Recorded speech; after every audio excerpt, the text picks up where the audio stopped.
Hey guys, tonight we'll drift into another life, another time, a place where bonfires crackle on snow-covered cliffs, where sea air carries the salt of conquest and the smoke of comfort, a world of wool cloaks, wooden mead halls, and freshly baked rye bread. Welcome to your life as a Viking Berserker. Dim your lights, settle under your blanket or furs if you have them, and let your shoulders soften. There's nothing left for you to do tonight, except breathe slowly and listen. Before we begin, tell me in the comments, where in the world are you watching from, and what time is it there right now? I always love knowing how far our little time-traveling campfire reaches. If this calm journey helps you unwind, tap like or subscribe. Only if it feels right. We're just here to make history a little softer, a little cozier, and maybe a little more delicious. Let's begin. The first time I roared in battle, I wasn't even old enough to grow a proper beard. My voice cracked halfway through it, less fearsome, more like a goat choking on porridge. Still, the other warriors smiled. That's something I'll never forget. But let's start earlier. Imagine the hush of a winter morning in a Norse village, the kind of quiet that settles when fresh snow has just blanketed everything, muffling footsteps, softening the world. That was the day I earned my first axe. Not a warrior's axe. Oh no. It was a small wood-cutting hatchet, barely sharp enough to carve kindling, but to me, it might as well have been Thor's own hammer. I remember gripping the handle, my fingers tingling like they knew destiny had just handed them something important. The leather was stiff, the iron dark with soot from the blacksmith's fire. And the snow? It crunched under my boots like toasted barley flakes. You ever walk on toasted barley flakes? Probably not. But I promise, if snow ever felt edible, that was the day. My mother had just pulled a thick barley bread from the stone hearth. Steam rose from the crust like fog off a fjord. I sliced a hunk with my new axe. Not the most efficient method, but I was 9 and full of ambition. She gave me that look. You know the one. The silent mix of I love you and please stop desecrating the kitchen tools. Funny thing, the bread was filled with roasted onions and goat cheese. That combination? Let's just say, it clung to your breath like an overly affectionate hound. I still remember the warmth of it in my mouth. Gooey and savoury and tangy, like the Viking version of a grilled cheese. Anyway, that axe, it came with a promise. Chop wood every morning, no complaining, and someday I'd earn my place among the warriors. I didn't know then that someday would arrive sooner than any of us expected. That winter a ship appeared, not a friendly one. The mist parted on the horizon and we saw sails stitched with red thread. Not our colours. The village elder tightened his jaw. He said nothing but his eyes. They told the whole story. Trouble. So that night I lay awake on my straw mattress, the fire's last embers casting golden shapes on the wall. I imagined myself charging into battle, axe in hand, roaring louder than a bear. In truth, I barely made it past the goat pen before tripping over my own tunic. But that's getting ahead of things.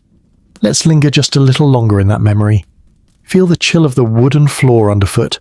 Smell the lingering sweetness of honeyed mead and smoked fish from dinner. Hear the way the wind curled around the doorframe, whistling like it had secrets to share. That night I dreamed of sea serpents, of fire, and of a meal I would one day taste again. Honey-roasted hazelnuts with a dash of sea salt. They were my grandfather's favourite. He said they were good luck before battle. Historically, the Norse believed hazelnuts carried wisdom and protection. I mostly believed they were tasty and highly stealable from the pantry. The next morning the strangers landed. I'll never forget how quiet everything went. Even the dogs didn't bark, as if the land itself was holding its breath. And me? I still had goat cheese breath. But I held my little axe and stood in the snow, shoulder to shoulder with men twice my size. A berserker, they'd later call me. But back then, I was just a boy trying not to pee in the snow. The strangers didn't attack that day. They saw our numbers, saw the flame in our eyes, and decided to camp outside the village instead. Negotiations, they said, but tension hung in the air thicker than wool. Around the fire that night we shared stories. My uncle, who'd lost 3 toes to frostbite, told us how he once ate fermented shark in Iceland. It smelled, he claimed, like someone boiled a gym sock soaked in fish oil. But he swore it gave him battle clarity. Me? I think he just liked weird snacks. Still, I tried it years later. He wasn't wrong about the smell. Closest modern equivalent. Imagine a seafood refrigerator got struck by lightning twice. Anyway, that night someone passed around pickled turnips and birch syrup. Odd combo, I know, but let me tell you. The tangy crunch of the turnip followed by the sweet woody syrup. It was oddly harmonious, like opposites learning to dance. Sometimes we forget that even warriors need comfort food, and back then everything had to be preserved. Pickled, dried, smoked. We didn't have refrigeration, just root cellars and good luck. The next morning I roared again, this time louder, more controlled, less goat-like. The strangers left without fighting. They took some fish, traded for mead, and rode back to wherever they came from. And me? I kept chopping wood, kept eating weird things, and kept dreaming of the sea. Years later I'd stand on the prow of my own ship, wolf pelts around my shoulders, face streaked with ash and pride. But that's another chapter. For now, drift with me. Let the snowflakes melt gently on your skin. Hear the distant lull of waves slapping the shore. Smell the smoke of birchwood and roasted chestnuts. And as we leave that warm tavern of memory and now, let your mind wander too. The first time I drank real mead, I thought my face might catch fire. It was sweet like wild honey mixed with molten sunshine, but it carried the strength of a thunderclap. It slid down my throat like a warm bear hug, and then punched me directly in the memories. I was 15, maybe 16, though no one really counted back then, unless it was sheep or silver.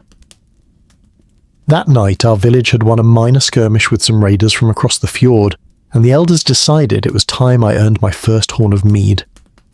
We sat around a fire built too big for the night's chill. Flames danced like they had stories of their own, leaping and bowing in the wind. The logs crackled with resin, and sparks leapt upward like they were chasing the stars. My cup was handed to me by Bjorn the Sooty, whose beard had permanently darkened from decades of blacksmith smoke.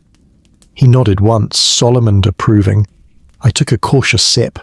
It was like kissing a thunderstorm. My eyes watered, not from sadness, but from what felt like all my ancestors collectively patting me on the back too hard. The sweetness was layered with spice, ginger root maybe, and something floral, possibly heather. The taste lingered like the memory of an old love you never quite confessed to. I coughed once, maybe twice, then nodded as if I'd done this before. Everyone laughed, a low warm rumble, the kind of laugh that lets you know you belong. That night I slept beside the fire wrapped in a bearskin, the mead still curling through my veins like a lazy serpent. I dreamt of a boar roast spinning over a fire pit the size of a ship. The scent was unreal, gamey, smoky, seasoned with rosemary and cloves. In the dream the boar spoke to me, told me I needed better boots. I told it I needed another plate of ribs. Dream logic. We had strange meals back then. You ate what the land gave. One winter we lived on dried herring and a porridge made from pine bark flour. It sounds awful, and honestly it was. But when you're hungry, it tastes like survival. Add some butter and you could almost convince yourself it was a nutty oatmeal. Almost. There was one rare treat we saved for midwinter, the frost cakes. Thin rye cakes baked on flat stones over the hearth, spread with honey and sprinkled with crushed juniper berries. Crunchy at the edges, soft in the centre, sweet with a whisper of pine. We ate them with clotted cream when we had it, or thickened goat milk when we didn't. They were served with storytelling always. No one eats frost cakes in silence. It's practically illegal. My uncle claimed they could bring dreams of ancestors. I once ate 7 hoping to meet my great-grandfather, the one who reportedly punched a bear and lived. I met no one, but I did have a vivid dream about wrestling a seal that owed me money. I woke up clutching my boot like it had betrayed me. But let me take you back to that mead-soaked night, to the way the flames painted dancing gold on the inside of the longhouse. You could hear the wind outside howling like it had an opinion, and the snow tapped gently on the wood like a child asking to be let in.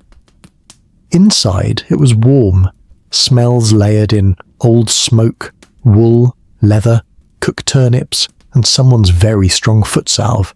Comfort, in other words. There's something about the quiet after laughter, when only the crackling fire speaks. That's when the old ones begin their tales. That night we heard the story of the berserker who wore no shirt in winter, and claimed he felt nothing but the battle call. Apparently he once drank fermented bear milk mixed with mushrooms and declared himself married to the moon. Nobody questioned it. He was the kind of man who wrestled shadows and looked disappointed when they didn't bleed. He died peacefully, in his sleep, at 102. You never know with berserkers. We're not all screaming lunatics. Some of us just like a good stew and a dramatic cloak. Speaking of stews, there was one I still dream about, made with salted lamb, barley, root vegetables, and something called angelica root. It gave the broth a kind of floral sharpness, like someone whispered the word celery from a distance. It simmered all day, thickening with every hour until it was less soup, more edible memory. I remember one night I stole an extra bowl, sat by the river and ate it with my fingers. The broth clung to my hands for hours, and I didn't mind.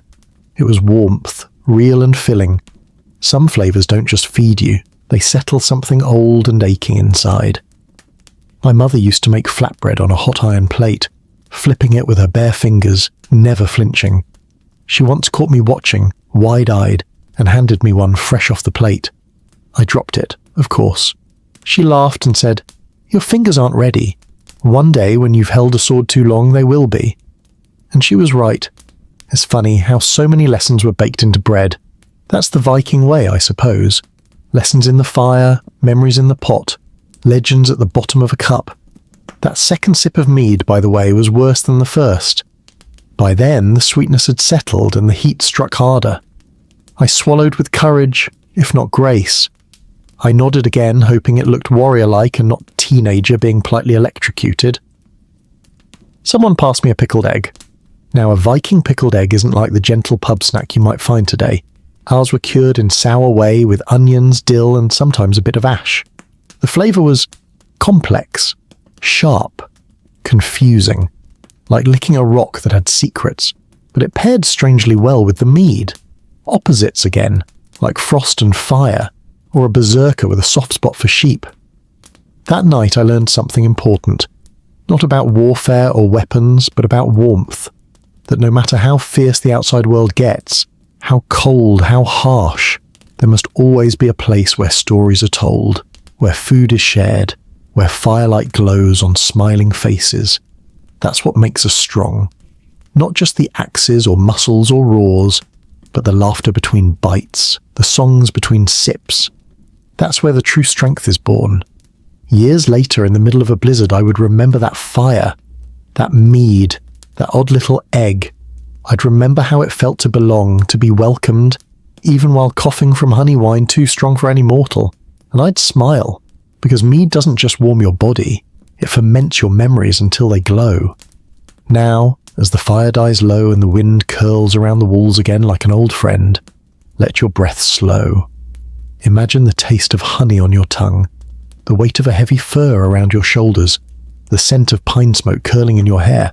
We'll journey again soon, but for now let your mind drift like a longship on still water, and gently now, let your thoughts wander too. The first time I drank real mead, I thought my face might catch fire. It was sweet like wild honey mixed with molten sunshine, but it carried the strength of a thunderclap. It slid down my throat like a warm bear hug, and then punched me directly in the memories. I was 15, maybe 16, though no one really counted back then, unless it was sheep or silver. That night our village had won a minor skirmish with some raiders from across the fjord, and the elders decided it was time I earned my first horn of mead.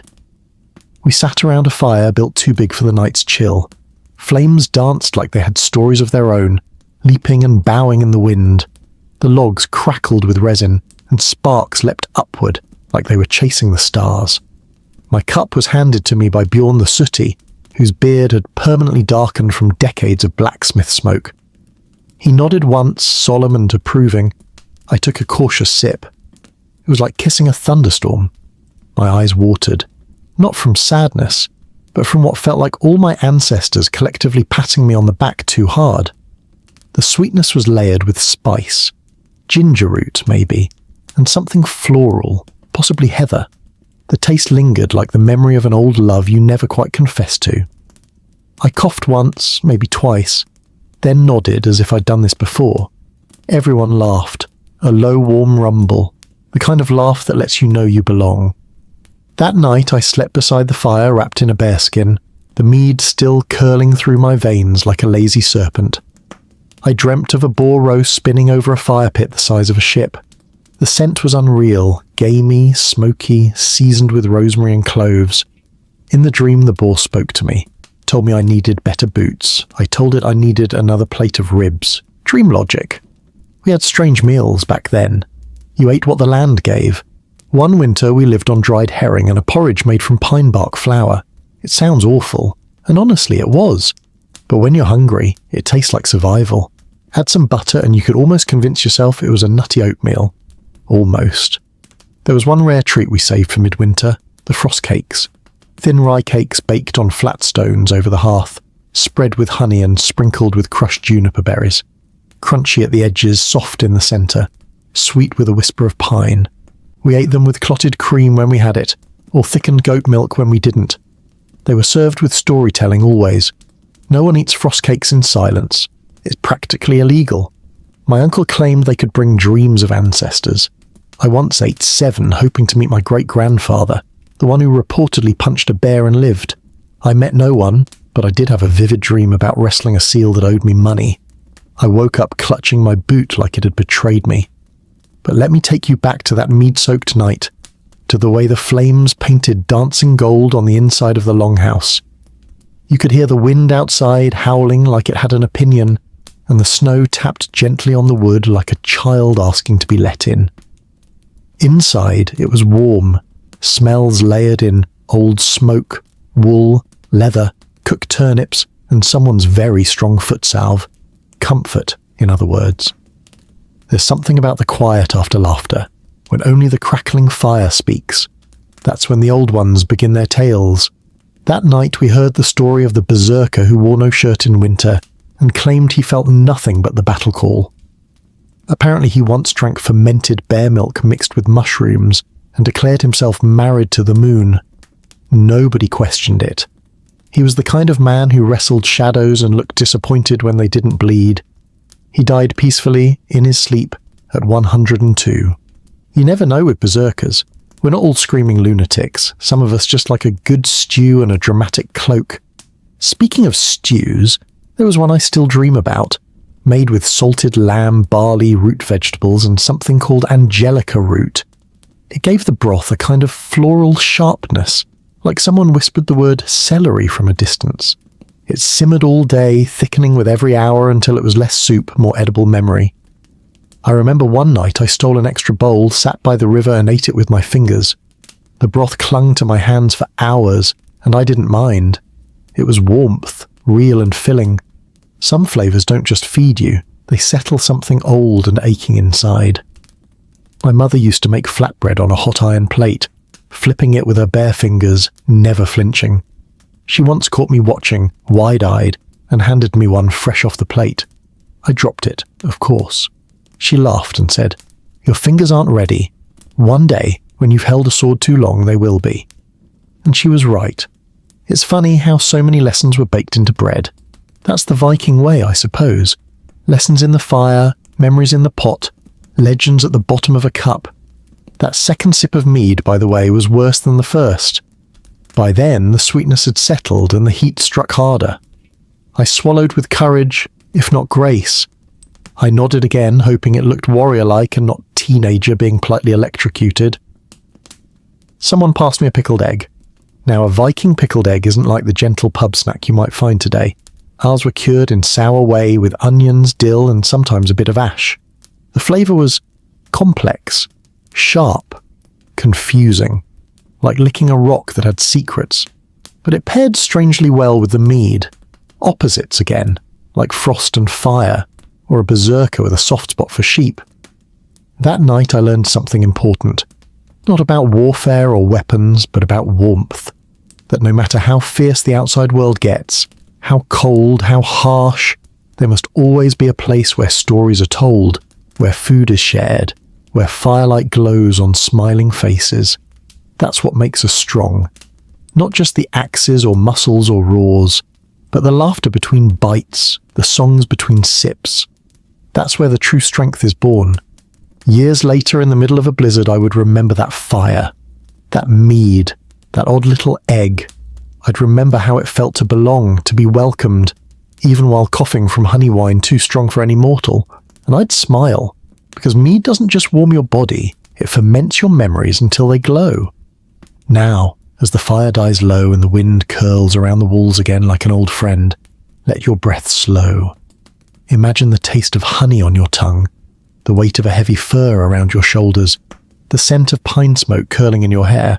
We'll journey again soon, but for now let your mind drift like a long ship on still water, and gently now, let your thoughts wander too.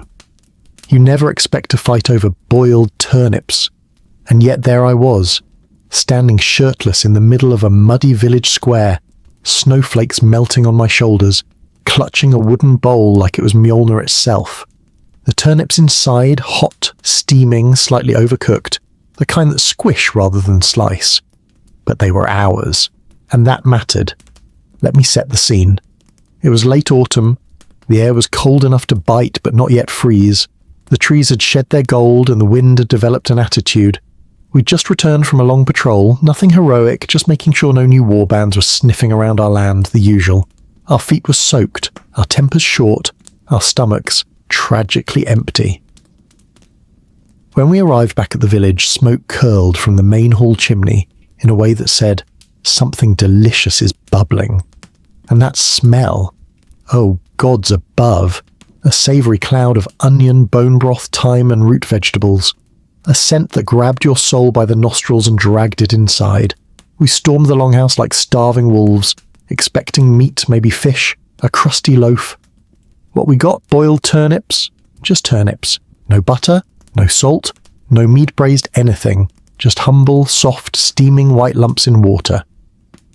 Now, to be fair, the harvest had been lean, the sea had been stingy, and someone, no one would admit who, had accidentally fermented all the carrots into a pungent wine that made you see colours that don't exist, so turnips it was.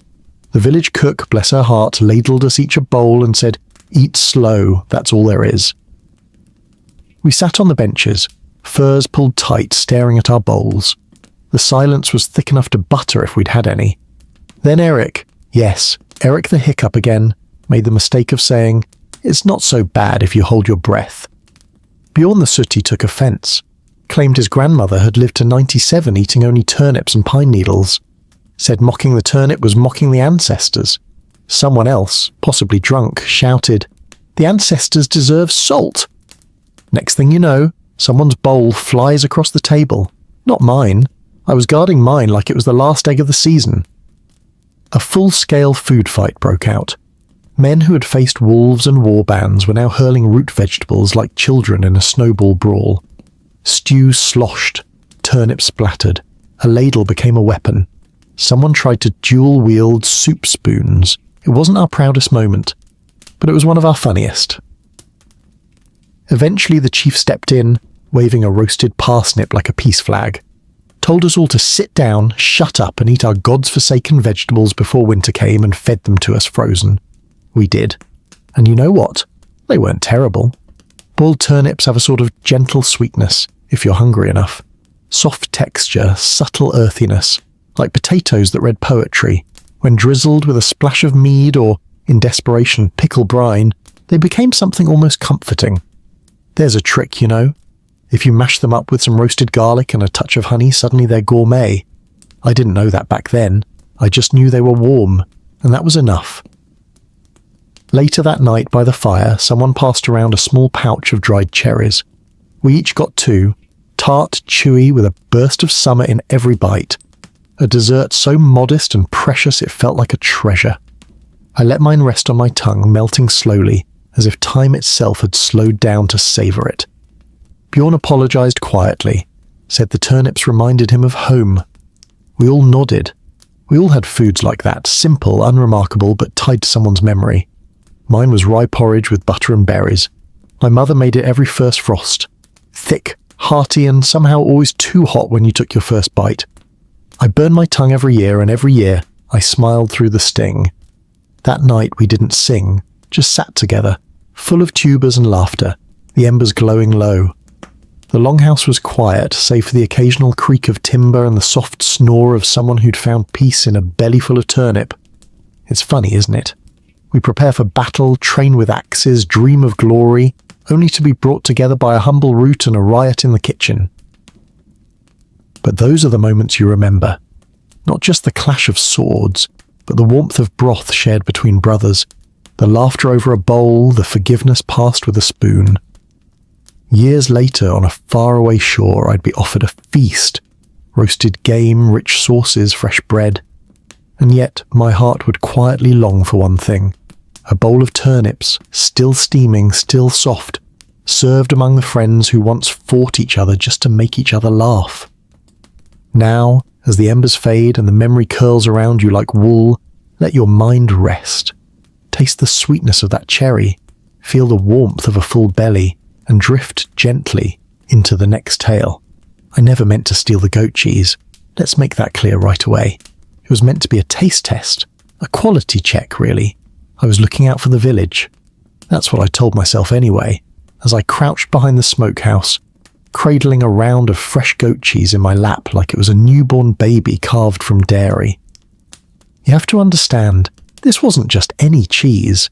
It was Elder's goat cheese, and Elder guarded her cheeses the way a dragon guards gold.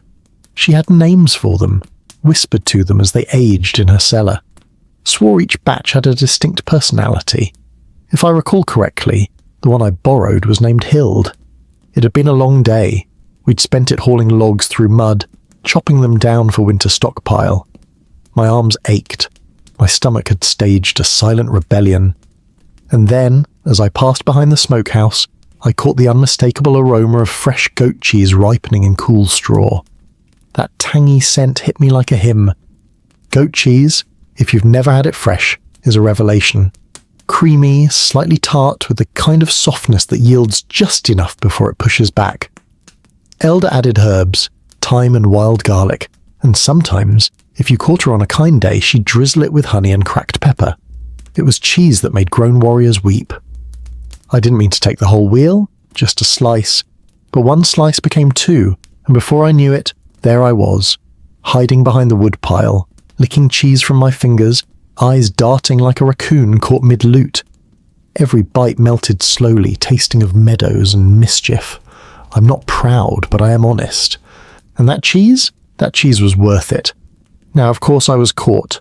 Elder didn't need evidence. She could smell guilt like smoke on a cloak. She marched up to me the next morning, pointed at my chin and said, "That's Hild. I recognise the crust."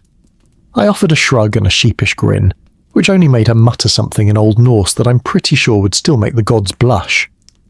My punishment? No cheese for a month. I nearly wept. But here's the thing.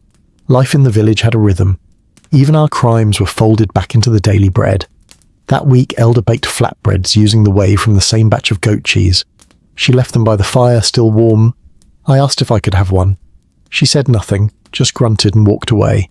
I took that as a yes. The flatbread was chewy, a little sour from the whey, and dotted with toasted seeds. It clung to your teeth in the best way, like it didn't want to say goodbye. I sat by the hearth eating slowly, remembering Hild. Rest in pieces. We didn't waste much. Not even whey. We boiled bones into broth, turned stale bread into porridge, fermented nearly everything that didn't move too fast.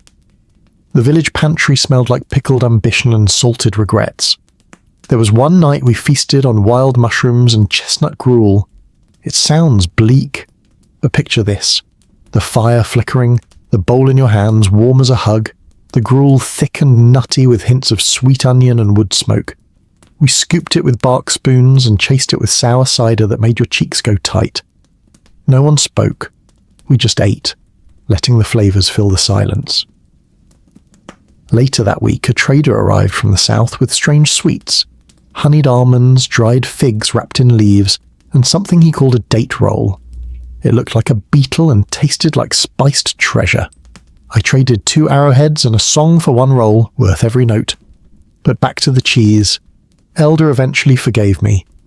One morning she left a sliver of her new batch on the bench outside my hut. No note, just cheese. It was firmer than before, rolled in ash and thyme, sharp enough to make my eyebrows lift. I bit into it slowly, letting it crumble on my tongue. The ash left a whisper of bitterness, like a memory of something lost and found again. I never stole cheese again. Well, except that one time during Yule, but that involved honey wine, a broken door latch, and an argument about whether goats could sing. Long story. The truth is, food meant more than survival. It meant forgiveness, celebration, connection. A bowl of broth shared after battle, a hunk of bread offered in apology, a stolen wheel of goat cheese that somehow made everything feel warmer. Even now, when I smell thyme and smoke, I think of her, of Hild, of that perfect bite stolen at twilight, and the laughter that followed. Let the taste linger on your tongue now, the softness, the warmth, the wild garlic whispering through memory. Feel the wool of your cloak tucked under your chin, the hush of a world slowing down around you. But now, softly, let your mind drift too. It was well past midnight when we made the pact. 3 warriors, 1 fire, and a single sausage dangling above the flames like a treaty. We were cold, half-drunk on mead, and dangerously close to eating our boots. But there it was. 1 last smoked sausage tied with twine, sweating gently in the firelight. Glorious, plump, perfectly blistered. A meat scroll written by the gods. You'd think battle hardens a man, but true character? That's tested when only 1 sausage remains. Let me take you there. The wind had picked up, low and angry, rolling over the hills like an old dog shaking off snow. We were camped just outside the village of Stigdal, where the river curved like a sleeping dragon, and the trees whispered a language older than the stars. We'd marched all day, blisters in places no boot should touch, snow in our eyebrows, the kind of hunger that made you eye the leather strap on your knife sheath and wonder if it might chew like licorice. Our supplies were nearly gone, just a few dried berries, 1 sad turnip we'd been passing around like a hot stone, and then the sausage. It had survived thanks to Bjorn's terrible sense of smell. He'd packed it weeks ago and promptly forgotten. Somehow it remained untouched, preserved in smoke and hope, buried beneath his spare tunic. When he pulled it out, we all stared like it was treasure. I swear, even the moon leaned in. We took a moment of silence, then we began the negotiations. I found it, Bjorn said, holding it like an infant. By rights, it's mine. You also forgot it existed, Eric the Hiccup replied, already sharpening a stick, which means you abandoned it. Technically, it's an orphaned sausage. It needs guardianship. I just stared at the meat. We split it, Bjorn groaned. 3 ways? It's hardly longer than my thumb. Then we take turns licking it, Eric offered, which earned him a glare and a snowball to the face. Eventually we agreed. 1 bite each. No hoarding, no gnawing the twine, and absolutely no sniffing the other's fingers afterward. We warmed it slowly over the coals. The fat began to hiss, popped once. A smoky scent rose like perfume from Valhalla itself. Notes of garlic, a hint of juniper, maybe even wild boar, real meat, not the mystery scraps. First bite went to Bjorn. He closed his eyes, chewed slow, a tear formed. My tongue remembers joy, he whispered. Second bite, Eric. He let out a satisfied groan so deep it startled a nearby raven. It tastes like victory, he said, and socks. Then me. I took my bite, careful, reverent. It was warm, a little chewy, edges crisp from the flame, seasoned with whatever dreams pigs must have before their sausage. Maybe a touch of thyme, maybe not. Hard to say. Flavour makes you poetic. We leaned back in the snow, watching the last of the fat drip into the fire. None of us spoke. There was a silence that only comes after shared hunger, after the last bite has been claimed and no one has drawn a blade in protest. The sausage had bound us. We called it the Midnight Pact. Now, it wasn't always sausages. Sometimes it was dried fish, sometimes hard cheese. Once, memorably, a chunk of fermented shark that nearly ended our friendship. But food had a way of settling things, of reminding you that survival wasn't just about swords and shields. It was about knowing when to share the last bite, even when your belly howled. That same winter, we once roasted parsnips over an open flame and served them with a dip made from mashed beans, salt, and rendered bear fat. It sounds awful. It was delicious. The parsnips went crisp on the outside, soft within. The dip was rich and earthy, with the kind of flavour that makes your mouth unsure if it's confused or amazed. We tried to make it again later. Failed. No one remembered the exact bean-to-bear ratio, probably for the best. One time on a frozen riverbank we made flat cakes using snowmelt water, crushed dried herbs, and ground oats. Fried them on a shield turned upside down over fire. They tasted like toast and adventure. We passed them around like gold. Food was our truce. The long nights? They were softer with warm things in your hands. A roasted nut, a dried plum, even a bit of boiled bark if it had been peeled and soaked just right. You'd be surprised how comforting it can be. Add honey, you've got dessert. I remember a festival once, years later, where they made candied pine cones. Don't ask me how. They were coated in something sweet and sticky, flavoured with mint and fire. You'd chew for minutes, not quite sure if it was food or prank. But by the third one, you were hooked. I bought 5, ate 4, gave one to a child who later tried to use it as a weapon. Fair enough. But nothing ever beat that sausage. Even now, I think of it. The way it brought 3 cold warriors to peace. The way it tasted of smoke and something sacred. The way we remembered even after the cold took the fire and the night took our names. So now, as your eyes grow heavy and your breath settles into something soft and slow, think of that fire, that bite, that silence, that pact, and let your dreams curl gently into what comes next. You've never seen true drama until you've watched 2 grown men argue over porridge. Not gold, not glory, not even goats. Just porridge. Thick, bubbling, stubborn porridge, steaming from a battered iron pot at the break of dawn. And me? I was the poor soul who had to referee the entire affair, armed only with a wooden spoon and a vague sense of hunger. It was a morning much like any other. Cold, damp, and entirely too early. The fog still hung over the village like an indecisive ghost. Our boots were stiff with frost. The fire hadn't quite convinced the kindling to behave yet. But the porridge was ready. Now, Viking porridge wasn't some delicate dish served with cinnamon and berries. No, ours was a hearty sludge made from cracked barley, oat flour, goat milk, and whatever else hadn't gone sour overnight. It stuck to your ribs and your beard. A bowl of it could feed a man, or stop a small axe if thrown with enough confidence. Eric the Hiccup had stirred the pot that morning. He'd added a pinch of salt and, in what he called a stroke of genius, chopped pickled apples. Unconventional, yes. But he claimed it was inspired by a dream.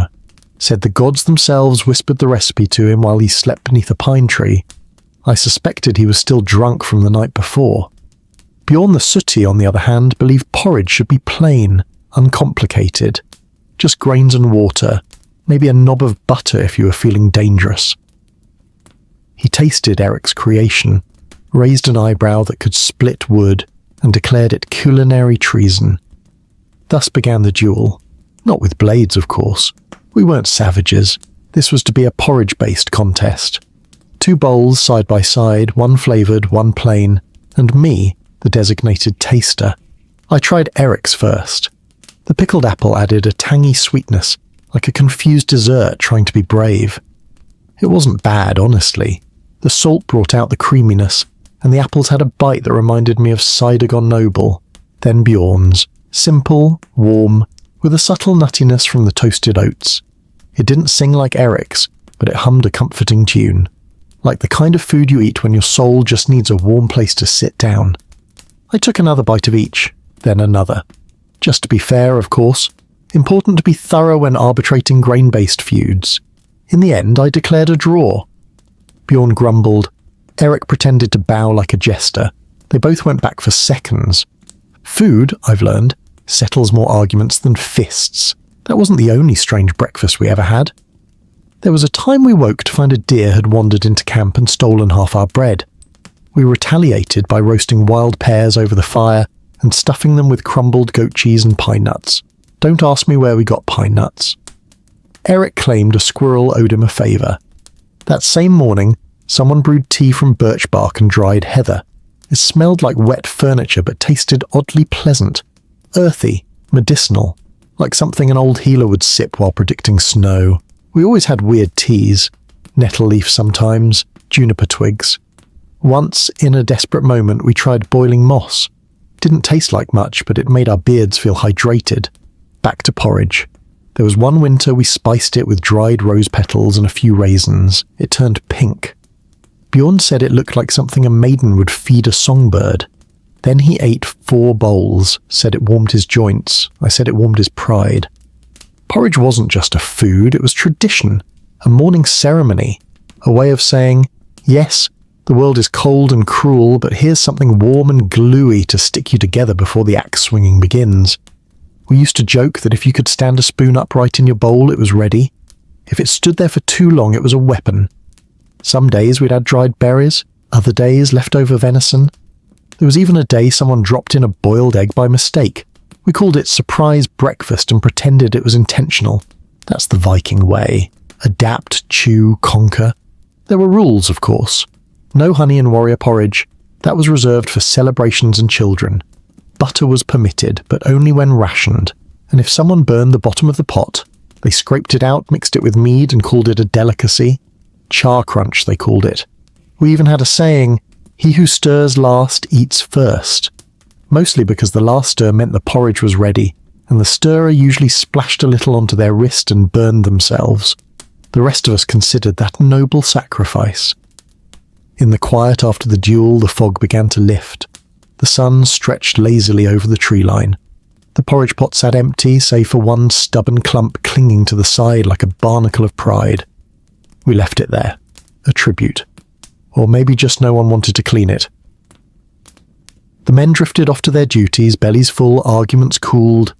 I stayed a moment longer, sipping the last of my birch tea, letting the heat gather in my chest. Porridge, I thought.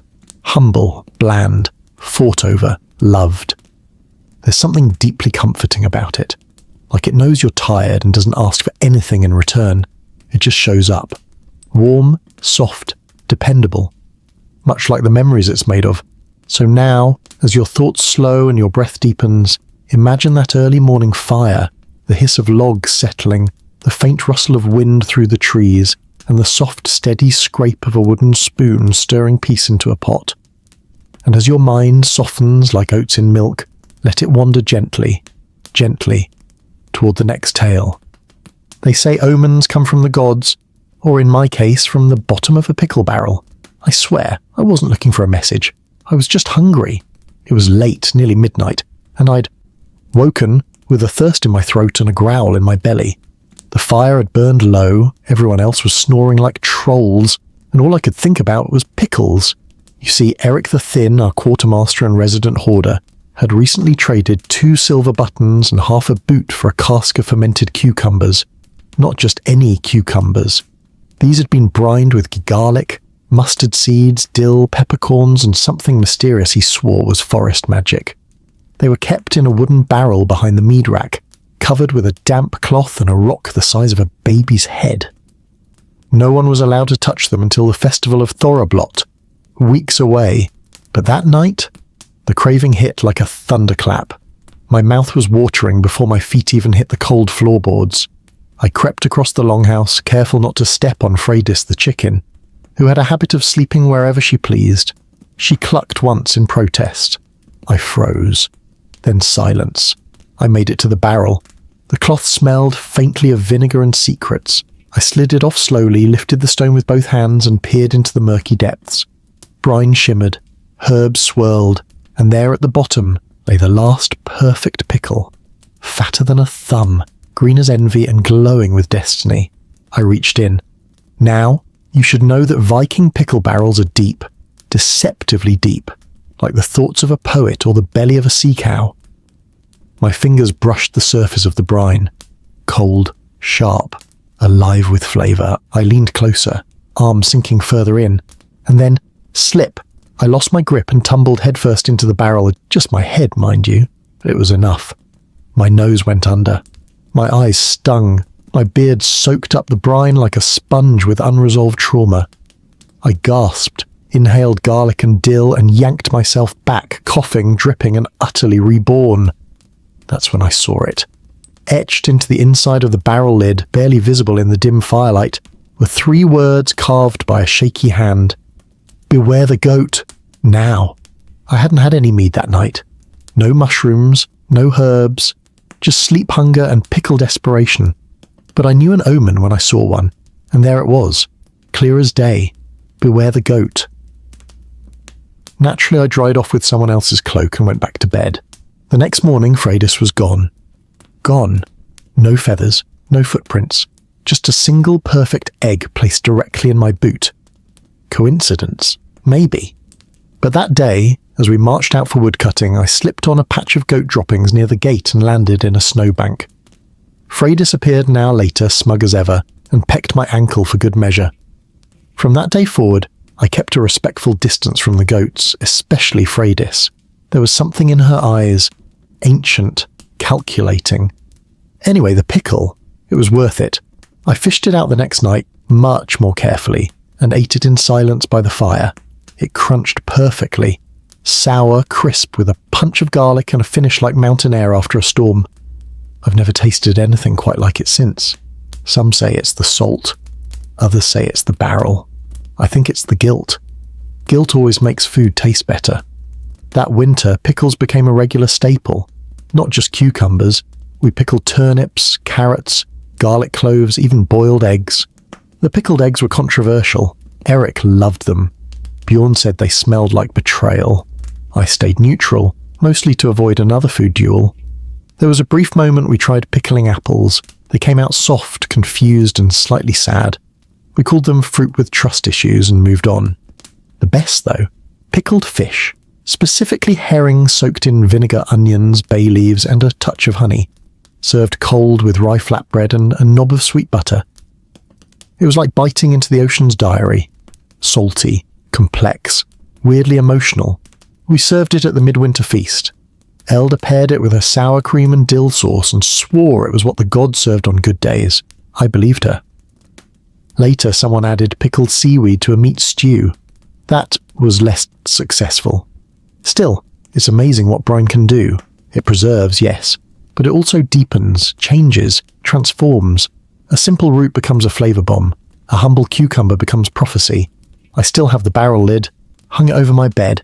Sometimes, when I can't sleep, I look up at those words. Beware the goat. And I smile. Because some memories don't fade, they ferment. Now, as you settle deeper into the warmth of your blanket, imagine the soft crunch of a perfect pickle, the cozy firelight flickering over old wood, and the scent of brine and pine mingling in the air. Let the flavors mellow in your mind. Let your thoughts float, softly, gently, to the next tale. I didn't believe in cinnamon. Not really. People talked about it like it was real, like thunder or taxes, but I'd never seen it, never smelled it, and certainly never tasted it. Too rare, too expensive, too foreign, they said. Comes from the east, whispered the traders, as if that explained everything. Bjorn swore he once smelled it in a spice market in Hedeby, but Bjorn also once mistook a dead badger for a saddle, so his testimony was shaky. And yet, one winter morning, with the frost nipping at our noses and our fire down to embers, I found myself standing at the mouth of a cave that smelled unmistakably, impossibly, of cinnamon. It began with a map, or rather, a piece of leather wrapped around a smoked trout delivered by a merchant with one tooth and two eyebrows too many. He claimed it was a recipe, but the symbols looked more like directions. There was a hill, a pine, a carved stone shaped like a loaf, and one word scratched in the corner, Sif. Sif, goddess of harvest. Or, as Elder liked to say, goddess of things worth chewing. Naturally, we assumed it was a trap, but the cave was real, tucked between two frozen ridges, half buried by snowdrifts and hidden by overgrown lichen. We nearly missed it. In fact, we would have walked right past had Freydis the goat not run ahead and bleated at it, like she was demanding entry. Her breath clouded the air like little smoke signals.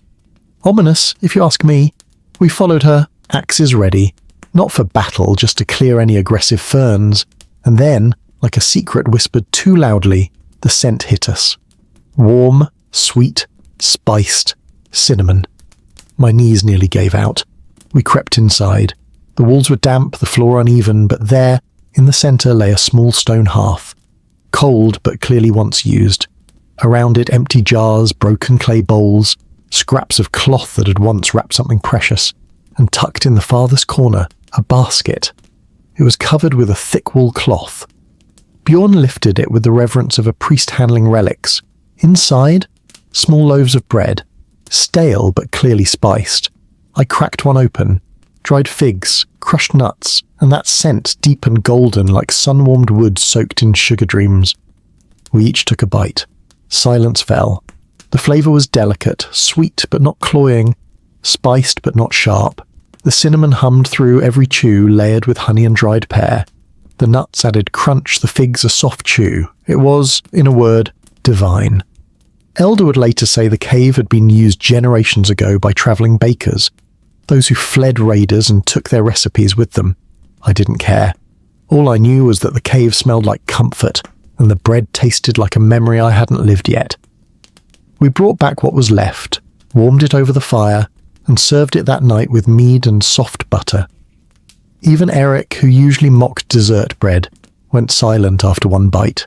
He just stared into the flames like he was rethinking his entire life. We tried to recreate it, of course. Elder worked for weeks, crushing dried apples, toasting hazelnuts, blending spices from every jar she had. We never quite nailed it, but one attempt with honeyed barley, dried blueberries, and a sprinkle of dried lavender came close. She called it Sif's loaf, and it became a winter staple, served warm, with goat cream and a drizzle of pine syrup. Some evenings we'd sit around the hearth and toast thick slices on sticks over the flame. The edges would caramelize, the sugars crackling, and the smell would wrap around us like a soft cloak. Paired with a hot drink, spiced milk or birch bark tea, it was enough to make the world feel gentle again. Funny how food can do that. Cinnamon became a legend in the village. Children whispered that the cave only appeared once a year. Some claimed the smell came from the goddess herself, baking for the dead. Others said the bread had magical properties. Eat it and your dreams would turn warm and sweet, filled with honeyed memories. I never believed the magic part, but I did sleep better after those nights.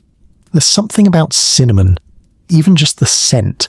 It slows time, softens edges, makes you forget the cold outside and the bruises on your shoulders. It reminds you that even warriors, especially warriors, need sweetness now and then.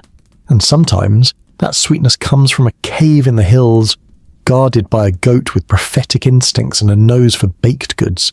So now, as your eyes drift shut, let that scent fill your mind. Warm bread, spiced air, the gentle crunch of nuts between your teeth, the soft crackle of fire, and the hush of a cave holding secrets you've already tasted. Let your thoughts rise and fall like dough resting in the dark. And slowly, gently, we'll drift into the next tale. It started with the bees. I remember waking to the low hum, like the slow snoring of the earth itself. At first I thought it was just Bjorn, dreaming about salted mutton again. But when I stepped outside, rubbing sleep from my eyes, I saw them. Bees, thousands of them. Not angry, not swarming, just drifting gently over the fields like pollen-coated thoughts. Lazy, heavy with purpose, and somewhere beneath that hum was a smell. Sweet, golden, sticky in the air. Honey. Now, we'd had honey before. Of course we had. Little pots of it, traded from monks or gathered from brave villagers willing to scale cliff faces and stick their hands into angry miracles. But this was different. This was everywhere. Someone, possibly Eric, possibly the gods, had left a clay pot of honey by the fire the night before. It had been a cold evening, but the fire roared through most of it, and by morning the pot had softened. Its lid slid off with a sigh, and the bees, somehow summoned by fate or smell or perhaps a divine dessert craving, had come. The honey inside had melted into something not quite liquid, not quite syrup, more like the memory of sunlight. When I dipped my finger into it, it clung like warmth, gold and slow. I licked it. And that, dear friend, is when everything went a bit sideways. Because Eric the Thin, our very serious helmet polisher, had left 2 iron helms near the fire to season them against rust, whatever that meant. The pot of honey, now loose in its morals and sense of direction, tipped slightly, dribbled down the slope of the firestones, and landed squarely on the rims of both helmets. I'll never forget the sound. A soft hiss, followed by the slow sizzle of hot metal being courted by hot sugar. and then bubbling. The honey cooked itself into a thick caramel crust across the inside of both helmets. When Eric tried to put his on, it stuck. Firmly. Bjorn had to yank it off with both hands. The honey had formed a seal. It took 3 bowls of boiling water and half a loaf of flatbread to finally clean it out. We should have been mad. We weren't. Because once we tasted it, scraped from the helmet with a wooden spoon, we realized what had been born was something beyond food. It was dessert armor. The next day, Elder took that same honey, warmed it gently, and poured it over roasted barley clusters mixed with crushed nuts, dried gooseberries, and a hint of smoked salt. She pressed them into squares and left them to cool on the shield wall. By evening they were set. She called them shield bites. They crunched, they melted, they lingered. Sweet but not weak, bold with little explosions of sour from the berries, and a whisper of fire-kissed smoke that made them feel important, like food for those who needed remembering. We took them on long hunts, packed them in fur-lined pouches, passed them out before raids and after funerals. Something in them made you pause just for a moment, long enough to feel the ground, taste the day. I remember biting into one beside a cliff, watching the sea below slap rocks like it was trying to wake them up. The wind was cruel that morning. My shoulders ached, but that bite, soft in the middle, crisp at the edges, it tasted like a good story. Years later, someone tried adding cinnamon to the mix. Someone else added crushed dried apples, then a pinch of black pepper. Eventually, it became a village challenge. Who could make the best version of the original shield bite? We held tastings. We argued. Eric cried once. But we always came back to the first one, the helmet batch, made by accident, born from fire, bees, and poor helmet placement. The honey became sacred after that. We used it in tea, in meat glazes, even as medicine. It was smeared on burns, on wounds, on bruises. One time we caught Bjorn massaging it into his beard, claimed it made it shine like fresh oil. He smelled like a bakery for a week. No one complained. There's a sweetness in accidents, isn't there? Some of the best things come when no one's trying. When a pot tips, a bee wanders, and fire does what fire does. It reminded us that not everything needs to be forged or planned. Some things just happen. And those things, you remember them forever. So now, as the hum of bees fades and the fire crackles low, picture the warmth of that first bite, the stickiness on your fingers, the crunch of roasted barley, the way honey lingers long after it's gone. Let that golden memory melt into your thoughts, and slowly, gently, drift toward the next story. It takes a lot to make a berserker cry. A broken bone, we laugh. A sword to the ribs, just a scratch. A full pint of mead spilled in battle.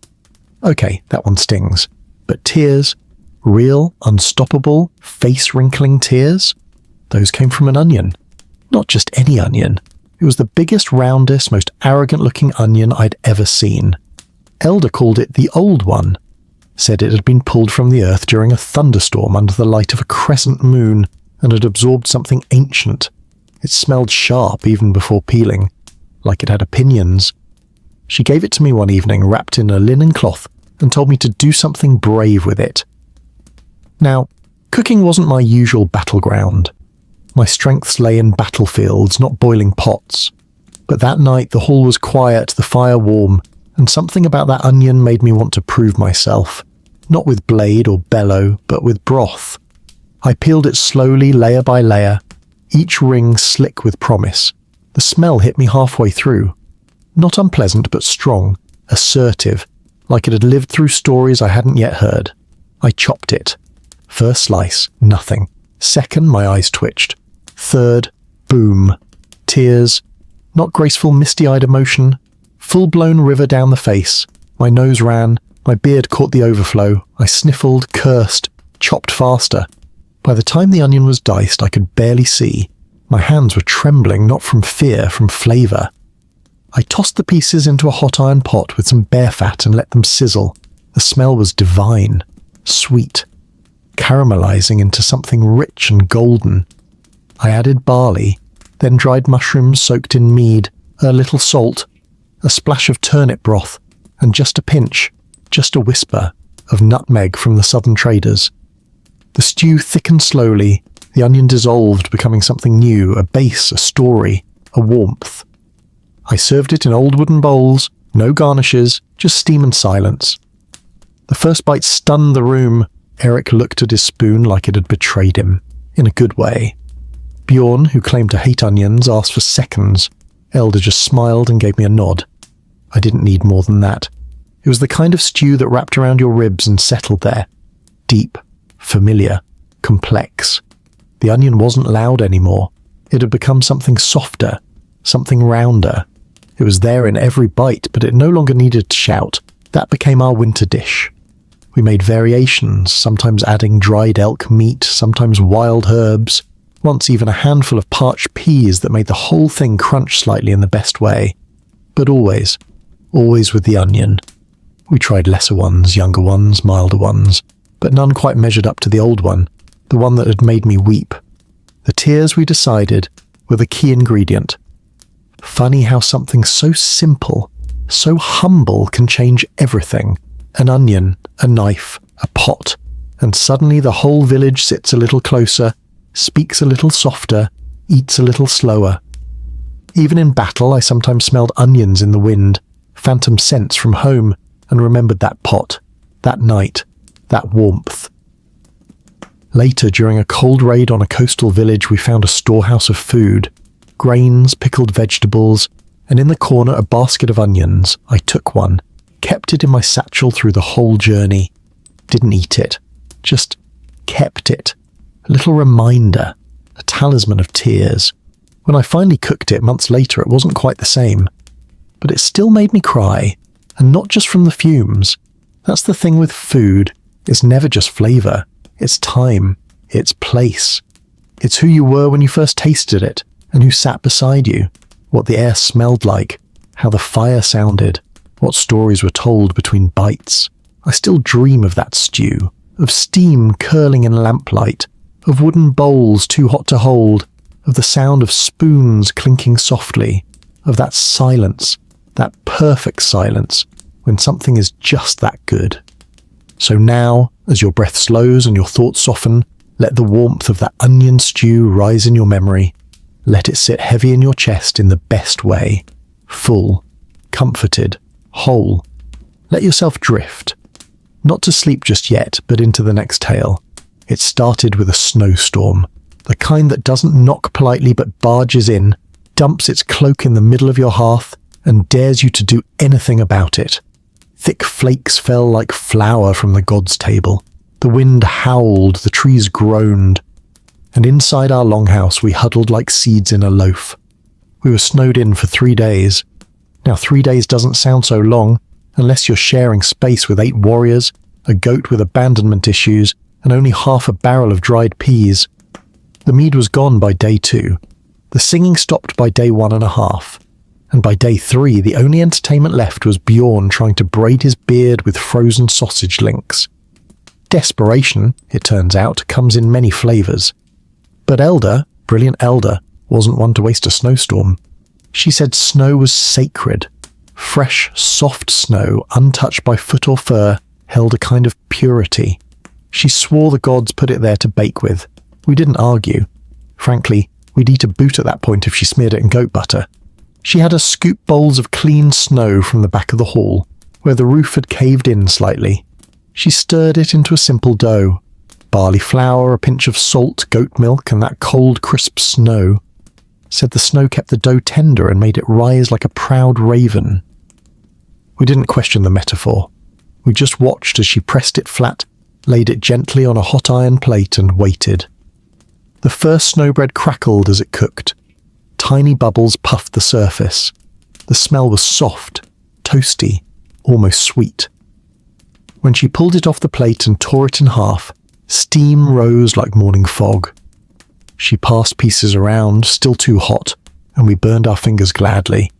The flavour was peaceful. It didn't shout. It didn't try to impress. It just existed. Warm, slightly chewy, a little salty. It reminded me of quiet walks, of wool mittens, of sitting close to someone without needing to speak. We called it snow bread, and we made a pact. Each winter, the first big snow, no matter where we were or what battles were ahead, we'd make snow bread. No weapons, no shouting, just flour, milk, salt, and silence. And we kept that promise. I remember once making it on the deck of a longship. The snow had just begun to fall, the sea was calm, and we huddled around a small fire built inside a makeshift clay oven. I had saved a bit of flour in my satchel, wrapped in oiled cloth. The dough came together quickly, kneaded between cold fingers. We baked it on the back of a shield, heated until it glowed red with ember heat. The bread tasted like home, even out at sea, surrounded by waves and crows and the threat of someone trying to sink us. It grounded us. Another time, in a mountain cave after a failed skirmish, we baked it on a flat rock, using melted snow and powdered milk stolen from a trader who smelled like pine tar and old soup. The snow bread kept us warm that night, our only meal, our only comfort. Elder once added wild thyme to the dough. Another time, crushed dried raspberries. Both versions were met with tears. Or maybe it was just the smoke in the air. Hard to say. The bread became a blank page, a vessel for memory, a soft crust to carry our grief, our joy, our exhaustion. We never shared it with outsiders. Not out of spite, but reverence. You don't just hand someone your snow bread, you earn it. One year, during a particularly brutal frost, we shaped the dough into spirals, coils of warmth. Elder said it trapped good luck. I think it just made them cook evenly. Either way, they vanished fast. The best part always was that first tear, the moment you break a fresh piece in half and the steam rises and the scent hits you like a hug you didn't know you needed. If you close your eyes, you can smell it now. Soft flour, warm air, the faint tang of goat milk and salt. And the snow somehow still there, in the memory of it. Cold meeting heat. The contrast making each bite matter more. There's a rhythm to winter, and in that rhythm, snow bread is the drumbeat. Gentle, constant, sustaining. And so we made our pact. Not carved in stone, not shouted across halls, just passed from hand to hand, from bite to bite. Make the snow bread, eat together. No war, no worry, just warmth. Now, as your eyelids grow heavy and the fire dims in your mind, imagine that snow falling softly outside. The dough in your hands, the iron plate warm beneath. The scent curling upward like a lullaby. And let your thoughts like the snow bread rise gently. Into the next tale. There was a day, a perfectly ordinary day that turned into legend not because of war, or weather, or wolves, but because of a single, mischievous meatball. It began with Eric the Thin attempting to impress a woman. Now, Eric was not known for his cooking, or his talking, or his coordination, but he had recently grown a new patch of beard, and with that came a misplaced confidence. He'd watched Elder make her famous meatballs once. Lean ground pork, crushed oats, dried onion, and a generous glug of sour cream mixed by hand until it stuck to your fingers like a promise. And Eric, bless his heart, thought he could do the same. He claimed he followed the recipe exactly. What he actually did was drop half a tankard of mead into the mix, forget the oats entirely, and shape the meatballs the size of a child's fist. They looked more like cannonballs than cuisine. But we didn't complain. It was meat and it was warm. We all gathered around the fire pit just as the first batch came off the flat iron pan. They sizzled, they steamed, they smelled powerful, like someone had seasoned them with ambition and poor memory. Bjorn was the first to try one. He bit in and said, Now when Bjorn says, you pay attention. That could mean excellent or catastrophic. His face gave away nothing, but he kept chewing, so we followed suit. They were good, really good. Little greasy, yes, and dense enough to anchor a boat, but flavourful. There was something in that mead-soaked blend that worked. Sweet and salty with a bite of spice at the end. Eric beamed. Then came the accident. One of the meatballs, rounder than the rest and still glistening with fat, rolled off the pan and onto the floor. Freydis the goat lunged for it, missed, and knocked it further. It bumped down the steps, across the hall, under a bench and out the door into the snow. You could hear it plop. A moment of silence, then Eric shouted, "I'm not losing that one." He ran out after it, in socks, in snow. We watched from the doorway as he chased the steaming little sphere across the frozen path. slipping, sliding, shouting curses that startled two ravens from the roof. The meatball didn't stop. It rolled through the village, past the blacksmith's forge, past the chicken coop, past the old carved stump where children whispered ghost stories. A few villagers joined the chase. Others watched, holding mugs of tea and wondering if this was a new festival. Eventually it hit a rock and bounced into the well. Gone. Just like that. Eric collapsed in the snow, shaking his fist at the sky. The gods wanted it more than me! That meatball, it became legend. We talked about it for years, how it escaped, how it rolled, how it evaded a goat, two warriors, and an entire village. We called it the one that got away. Elder, seeing opportunity, declared it a sign. Said any warrior who wanted good luck before battle must eat a meatball made by Eric's exact recipe, which meant mead, heavy, oatless, and slightly spherical danger. And so began the tradition, the Rolling Meatball Festival. Every year, just before spring, we'd make Eric's meatballs. One of them, always one, was rolled down the main hill of the village. Whoever caught it without using their hands got the blessing of the ball, which included a feathered helmet, first pick of bread, and the honour of sitting next to Freydis for the week. She was not amused.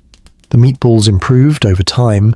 We started adding herbs, dried dill, crushed juniper, a pinch of clove. Elder added bread soaked in milk to soften the texture. One year someone mixed in dried lingonberries. That one tasted like winter and revenge. Delicious. We served them with thick gravy made from stock, butter, and browned flour poured over mashed root vegetables and rye flat cakes. A meal fit for Odin himself. Warm, grounding, and likely to glue your ribs together for a fortnight. There were songs, too. One verse still stuck in my head. O meatball of might, thou rolled through the snow, past the goats and the forge, to the cold well below. Bless us with gravy, protect us from pain, and may our next meatball not roll off again. It was sung loudly, badly, and always with full mouths. But beneath the laughter and the songs, there was something quiet in that tradition. A softness, a reminder that not all stories come from blood and battle. Some come from kitchens, from accidents, from the way food can roll away and still find its place in memory. That meatball reminded us that life isn't always sharp edges and iron. Sometimes it's warm, round, and disappears when you chase it too hard. So now, as you settle deeper into rest, picture that warm hall, the smell of meat and mead thick in the air, the sound of boots on snow, and laughter echoing through the long night. Let your breath slow. Let your thoughts drift. Let that meatball roll. Right into the next tale. It should have been a quiet morning, overcast, gentle, and filled with the smell of wet moss and warm bread. But of course that's exactly when the cheese decided to revolt. We had just received a trade shipment from the southern farms, salt, wax, some dried apricots that looked suspiciously like wrinkled thumbs, and 2 enormous wheels of aged cheese. Hard rind, pale yellow inside, sharp enough to make your lips pucker and your eyebrows question your decisions. Bjorn insisted on rolling one into the longhouse himself, for dramatic effect. He said, "Let the cheese make an entrance." And it did. A big one. It slipped from his hands halfway up the hill. We watched in horror, then fascination, as it bounced once, gained speed, and turned into a rolling menace. It thundered past the chicken coop, narrowly missed the well, and spooked Freydis so thoroughly she leapt into a snowdrift and refused to emerge for 2 days. The wheel struck the corner of the forge, ricocheted off a stump, and finally came to a halt by lodging itself firmly in a drift behind the mead barrels. We found it an hour later, still intact, smug as you like. We called it the unstoppable wheel. We should have eaten it immediately, but no, we had to talk about it first. Anything that rolled that far, that fast, without shattering or giving up had to be special, maybe even blessed. Eric said it carried the spirit of momentum. I said it carried a lot of flavour and not enough common sense. Eventually Elder declared it safe to eat. She sliced it with her ceremonial dagger, revealing a dense, crumbly core that smelled like sharp herbs and storm clouds. The first bite was like being smacked in the mouth with history. Tangy, firm, with a hit of salt that reminded you were alive. We paired it with slices of sour rye bread, dried apple rings, and a drizzle of pine honey. It was strange, delicious, bold. The cheese didn't just sit politely on your tongue. It stood up, introduced itself, and asked if you had any unresolved emotions. We loved it. That night we turned it into a feast. Elder melted the cheese over fire-roasted turnips. Someone toasted flatbread directly on their shield. I whipped up a simple spread using the last of the fermented garlic, butter, and crushed beans. It wasn't pretty, but it tasted like smoke and comfort. The rest of the cheese wheel became a source of pride. We cut it slowly, sparingly, only during special meals, or when someone had a story worth telling. One evening, Bjorn told the tale of how he once survived 3 days lost in the forest, with only a stale biscuit and a wounded sense of direction. As a reward for his honesty and poor navigational skills, he got an extra slice of the cheese. We all agreed it was fair. Later that winter, we tried to replicate it. Elder made a batch of soft cheese rolled in ash and thyme. It was good, gentler, creamier, but it didn't roll. Eric attempted a harder version with smoked salt and dried herbs, but it cracked during aging. We began to suspect the first wheel had, in fact, been sent by fate, or at least a very determined cow. We honoured it with a small ritual.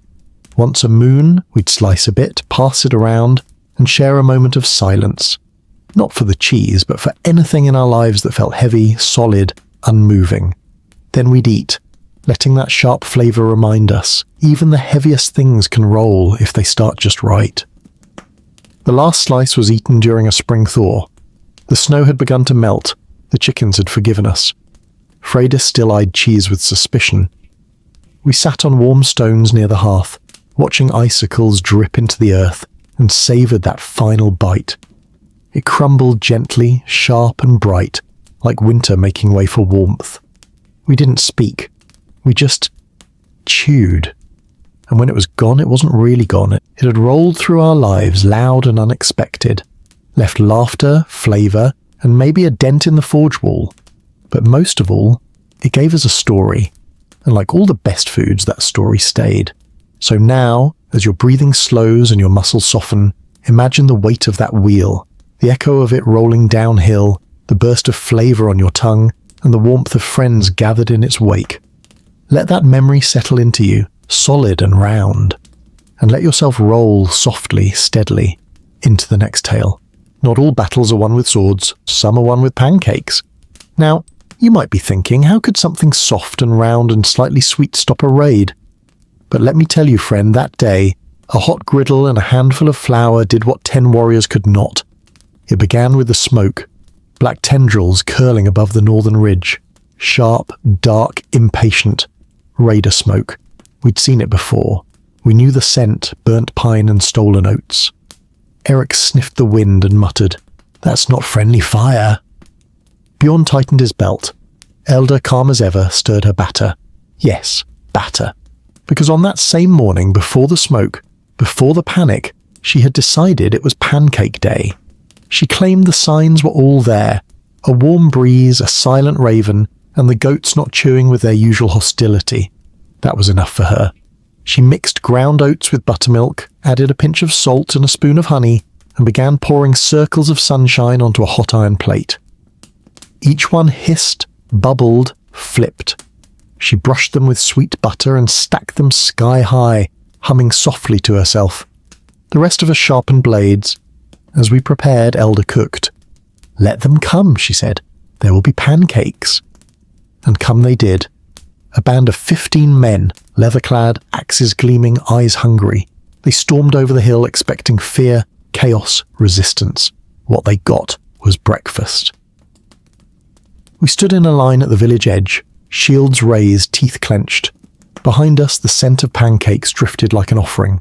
Sweet, rich, confusing. The raiders paused. One of them, big, sweaty, mean-looking, sniffed the air. His grip on the axe loosened. "Is that," he began, squinting, "honey cake?" We didn't answer. We didn't have to. Elder stepped forward, holding a platter stacked high. Steam curled from the top. She held it like a shield, unwavering, eyes fierce. The leader, his name was Hrold, though we later learned he preferred cardamom over cinnamon, stepped closer. He didn't lower his weapon, but he tilted his head, and in that silence, in that strange and perfect moment, Elder extended the plate and said, "Eat first, fight after." It was bold, it was insane, and it worked. The raiders sat right there in the dirt, and they ate. They licked butter from their fingers. They smeared honey across their cheeks. One of them even asked for jam, and Elder produced a jar of blackberry preserve like it was part of the plan all along. For an hour, we watched sworn enemies devour pancakes. The tension melted faster than the butter on those golden rounds. Eventually, Hrold wiped his mouth, sighed, and said, "It's hard to sack a village that feeds you like this." We nodded. We understood. They left without stealing a single thing. That night we had a feast, not to celebrate victory, but gratitude. Gratitude for batter and butter, for bravery that didn't look like blades, for a woman who dared to feed the enemy. Elder later shared her secret. She always saved her best pancake day for when she sensed doom. Said it softened the edges of fate. Said hungry men were just grumpy children with sharper toys. From then on, we made pancakes during every uncertain sky. Thin ones, thick ones, sour ones, sweet. Oat cakes with wild berries. Buttermilk flapjacks cooked in lard. Rye crepes spread with goat cheese and wildflower honey. Each one a shield, a prayer, a peace offering. We even invented storm cakes. Crispy-edged oat pancakes fried in bacon drippings. Salty, smoky, deeply comforting.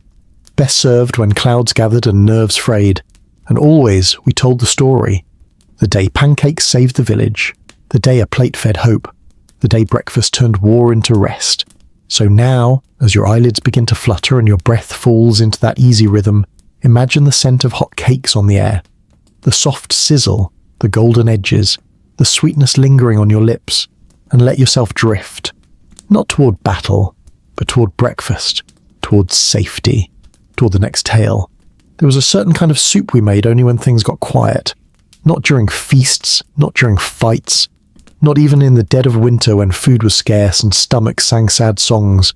No, this soup was for the spaces between, the hush after a storm, the night after a loss, or sometimes when someone just needed to remember how to breathe. We called it whisper soup, and the first time I tasted it, I didn't even know it was being made. That's how it worked. It started with bones left over from something roasted days before. Lamb, if we were lucky. Boar, if we were braver. Elder always said the best broth came from the bones that carried stories. She'd drop them in water, add a handful of leeks, a pinch of dried nettles, and a clove of garlic so old it had opinions. Then she'd let it simmer. All day, no boiling, no bubbling, just a gentle warmth. The scent would drift through the village like an old song. Subtle, steady. You wouldn't even notice it at first, but suddenly you'd find yourself drawn toward the hearth, blinking at the steam, wondering why your chest felt lighter. The day I first truly noticed it, the village had lost a boy. Not to war, not to wolves, just gone into the snow. A wandering heart. They found his boots near the river. Nothing else. No one spoke much that day. Even Bjorn stayed quiet. But in the evening bowls appeared, simple, wooden, warm to the touch. No herbs on top, no garnish, just broth. Light, savoury, comforting. When I took the first sip, I swear I felt something shift. Not in my stomach, in my ribs.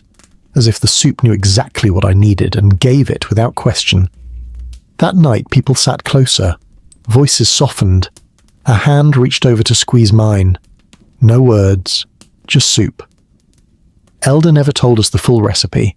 She said the soup had to listen, to take in the air of the day, the mood of the moment. Sometimes it was thicker, with barley and mushrooms. Other times, almost clear, with just the essence of onion and smoke. It was never quite the same. And that was the point. It became a ritual. Whenever the village felt hollow, after a failed harvest, after a skirmish, after a long cold night where the wind howled louder than the wolves, we made whisper soup. One time we added a splash of fermented apple juice, just enough to give it brightness. Another time someone stirred in mashed turnips, and it turned creamy like memory folded into itself. Every version was different. Every version felt right. It was food for grieving, yes, but not only. It was for remembering, for resting, for feeling human again.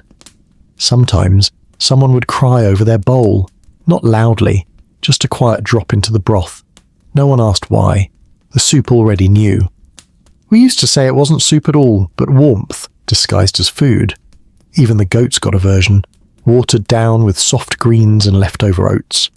Freydis would eat hers slowly, one eye watching us like she understood more than we did.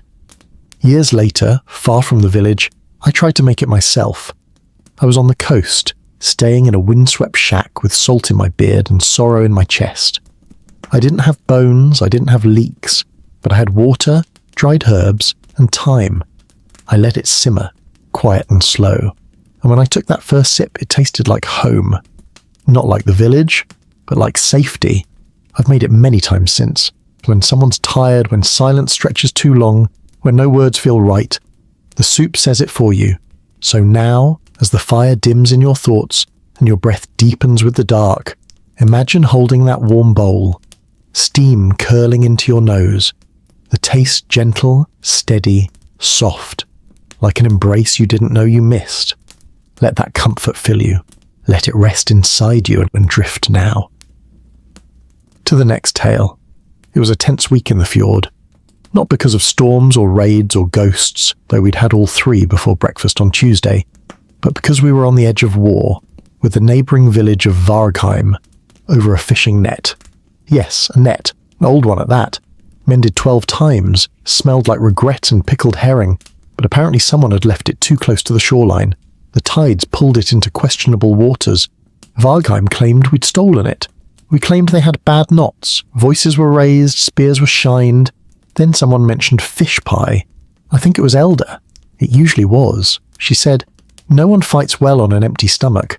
Let's invite them to supper and see what fish can do." At first we laughed. Then we thought about it. Then we realised we hadn't had fish pie in weeks, months maybe. So we agreed. One last effort before bloodshed. Bake the finest pie we could, invite the other side to the longhouse, and eat like men who didn't want to ruin their boots in someone else's spine.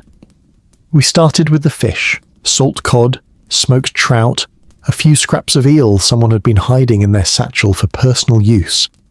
All chopped, flaked and stirred into a thick, creamy broth with wild onions, ground mustard seed, and a splash of mead for courage. Then the crust. Now, Viking pie crust isn't flaky like you might know it today. It's dense, sturdy, built for travel, for stacking, for surviving a siege if needed. Ours was made from barley flour, suet and sour goat cream. Rolled thick, pressed by hand, shaped into a proud dome. We baked it in the coals, not over. In. Covered the pie in embers until the crust turned dark golden, almost smoky. You could smell it across the entire village. I swear even the birds circled lower. By the time the Vargheimers arrived, 8 men and a woman with arms like tree roots, we had set the longhouse with benches, mugs of warm spruce ale and enough pie to fill a fjord. There was a moment, a pause, the kind of silence you can slice with a butter knife. Then someone said, "Smells good," and just like that the fight began to fade. We passed plates, spoons, more ale, then another slice. The pie was hot, creamy, fishy in all the right ways. The onions had melted into the sauce. The crust held firm. Every bite filled the mouth, the belly, the awkward space between rivals. One of the Vargheimers, Ulrich, I think, asked for the recipe. Elder smiled and said, "Only if you promise not to burn our goats next time you're mad." He agreed, and that's how the treaty was signed, not with ink, but with pie. The next day, both villages sat side by side at the shore mending nets. Not new ones, not traded ones, shared ones. Tied together with knots that held more than rope, and when someone asked how we ended the feud, we simply said, "Fish pie." From then on, it became tradition.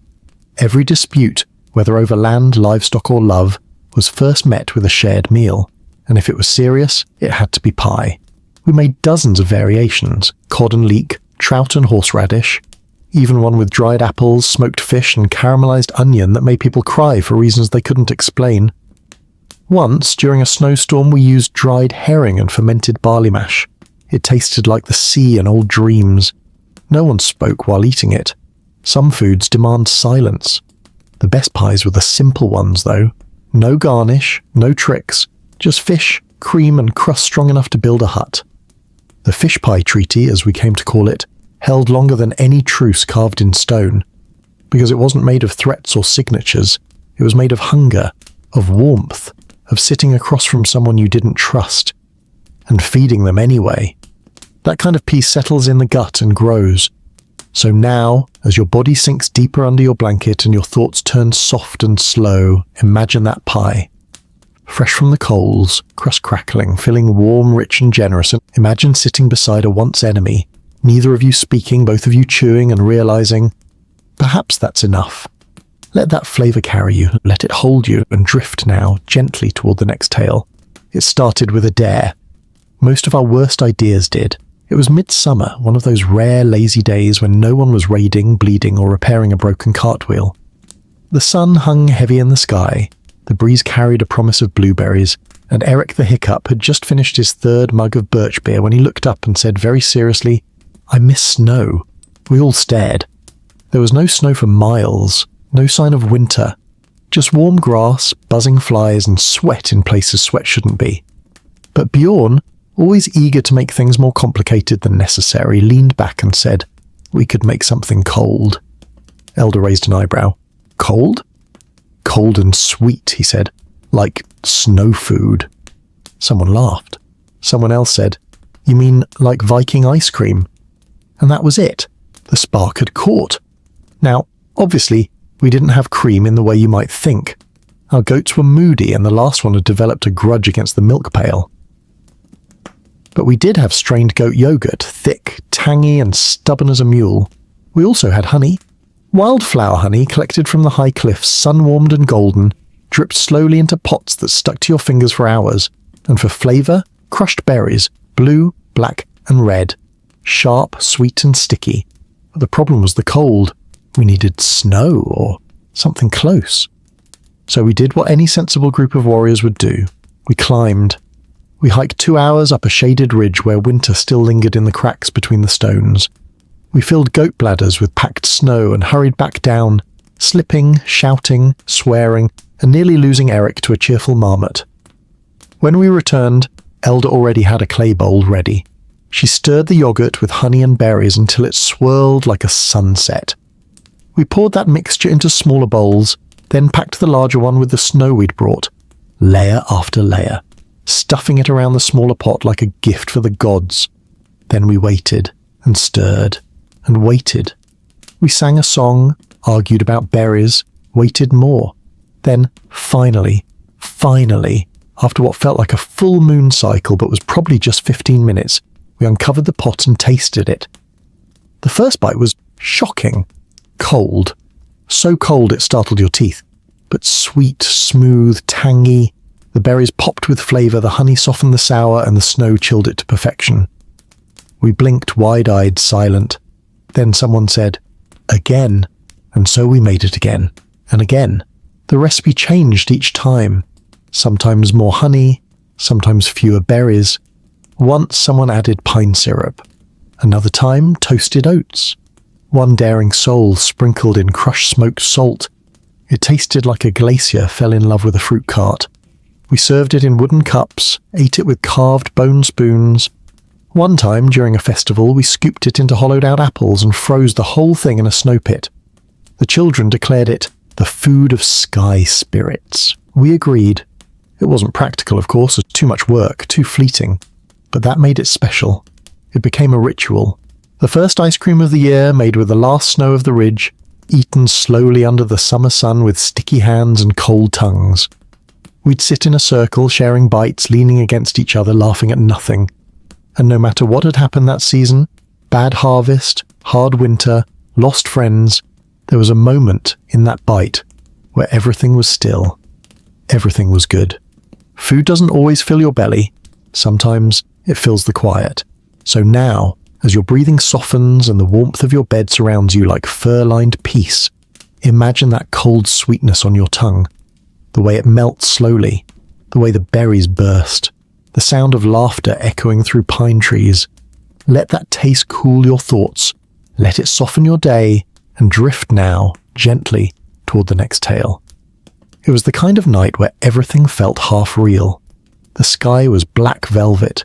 The stars didn't twinkle, they just stared, wide-eyed and unblinking. The fire in our hall had died down to embers, but there was still warmth lingering in the floorboards, like the breath of something ancient curling around our ankles. Most had gone to sleep. Only a few of us remained. Me, Bjorn, Eric the Hiccup, and of course Freydis the Goat, who had stubbornly refused to leave the warmth of the hearth. She was sprawled beside us like a retired war general, her eyes half-lidded, her hooves twitching every now and then, probably dreaming of cabbage theft. And then came the egg. It rolled out of nowhere. Truly, none of us saw where it came from. One moment we were talking quietly about nothing, about how snow falls differently on Tuesday, or whether you could tame a bear with pancakes, and then suddenly, tap, tap, roll, plunk, an egg. A perfectly smooth, brown, still warm egg. We froze.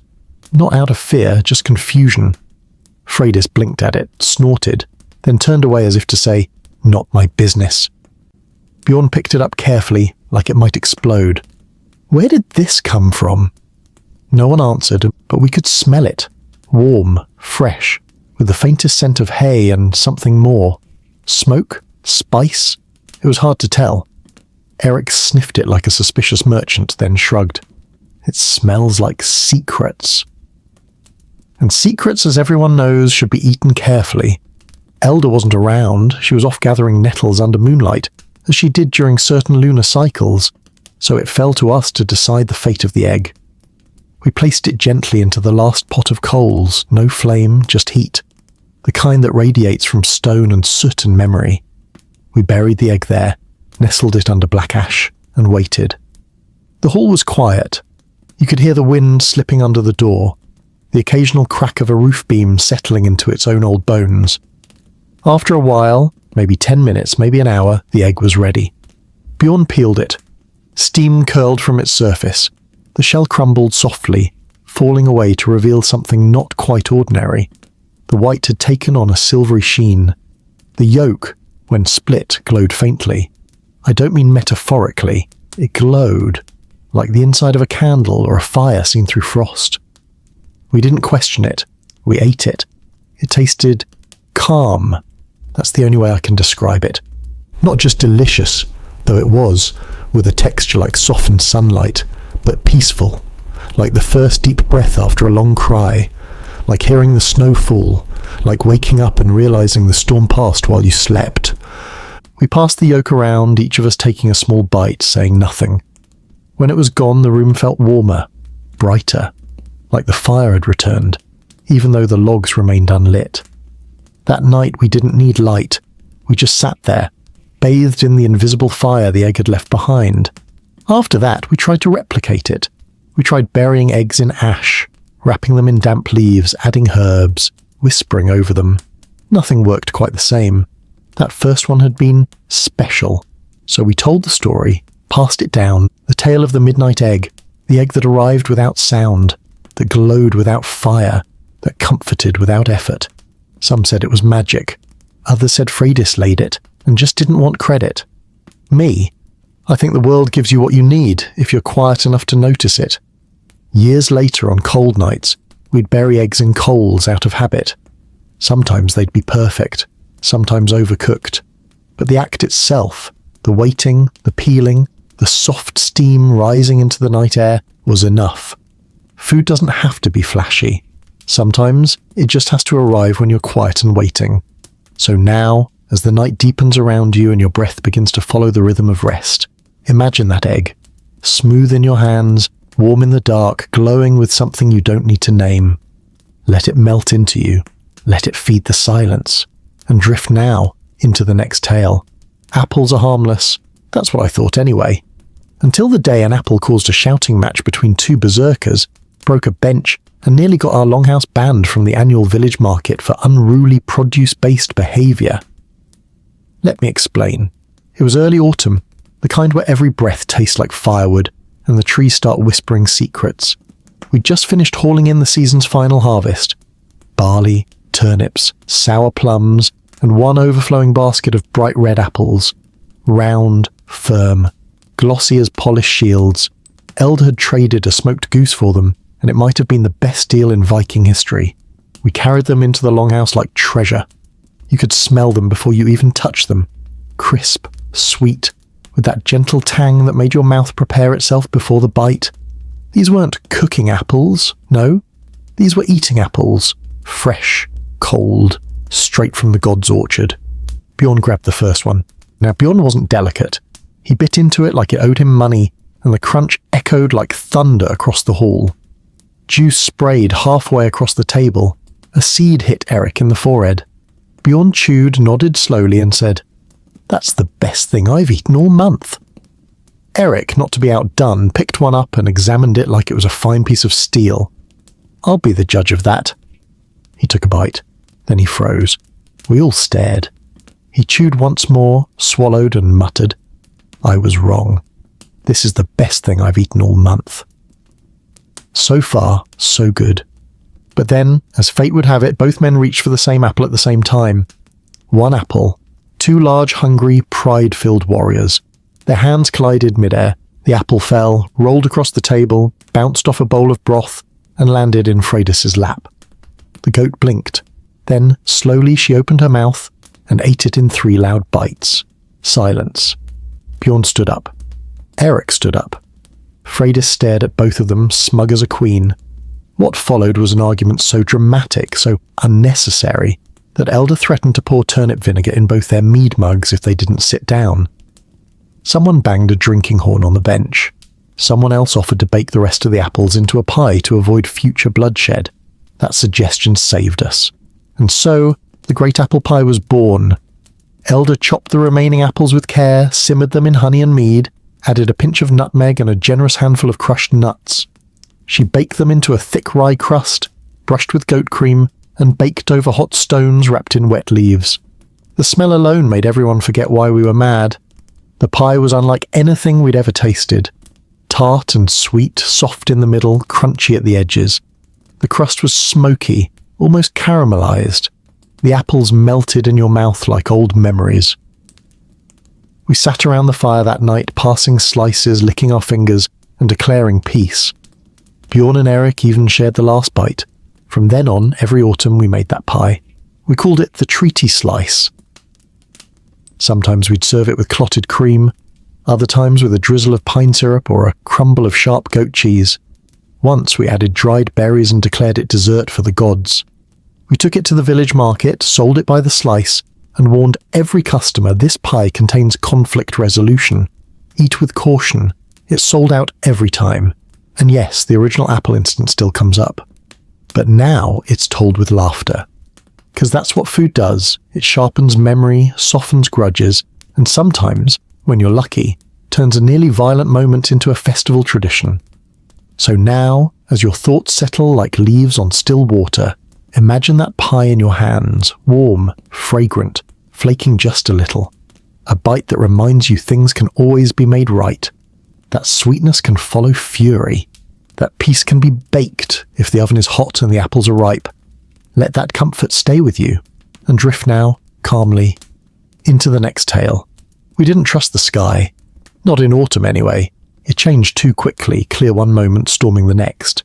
You could set out under sunshine and return soaked to your kneecaps, muttering curses in 3 dialects. Some claimed the gods were playing dice with the clouds. Others said it was the wind's mischief. But Elder, she trusted pudding. Yes, pudding. Not the soft custards you might be thinking of. This was Viking pudding. Dense, hearty, vaguely sweet, and entirely capable of predicting the weather, if you listened closely enough. It all started the night of the harvest festival. The sky was indecisive, the firewood was damp, and Elder stood in the centre of the longhouse with a thick bowl of something steaming, dark, and mysterious. We leaned in.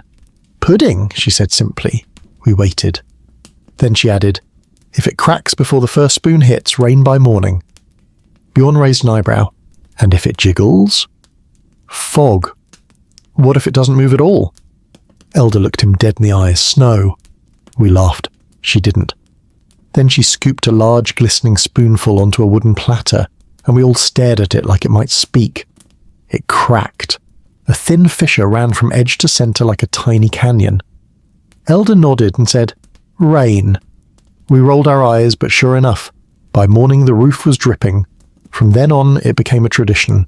Every time the pudding cracked, jiggled, sat firm, or hissed. Yes, once it hissed. We never found out why. We'd guess the weather. And more often than not, Elder was right. But magic aside, the pudding itself was a miracle. Made with cracked rye, dried fruit, rendered fat, and a dark syrup we called tree molasses. It was boiled in cloth and hung over the fire for hours. Dense, steamy, heavy enough to knock sense into a fool, if thrown correctly. Served hot, it tasted like the woods. Smoky, earthy, sweet, with surprise bites of spiced apple or currant. Sometimes she'd soak it in mead before serving. Other times, a warm butter drizzle with crushed nuts. One winter, we added chunks of roasted carrot and called it root cake. Another time, someone dropped in fermented berries by mistake and it foamed slightly. We ate it anyway. Best sleep of our lives. Pudding was never just dessert. It was a sign, a moment. A way to slow down time and eat something that didn't ask for attention but quietly gave it anyway. I remember one night during a fierce windstorm we sat around the fire, the pudding steaming between us. Every spoonful felt like defiance, like telling the wind you may howl but we are warm. That's the power of food. To feed more than the body, to soften the space between fear and comfort. Even the goats loved it. Freydis once dragged an entire cooling cloth into her stall and refused to share. We found her with sticky fur and no regrets. Later, Eric tried to make a travel pudding. He baked it firm and wrapped it in wool, took it on a raid, said it tasted better with salt spray and sea wind, said it reminded him of home, even when surrounded by strangers and stormy waves. I tried it. He was right. These days, I still make it when the sky feels uncertain.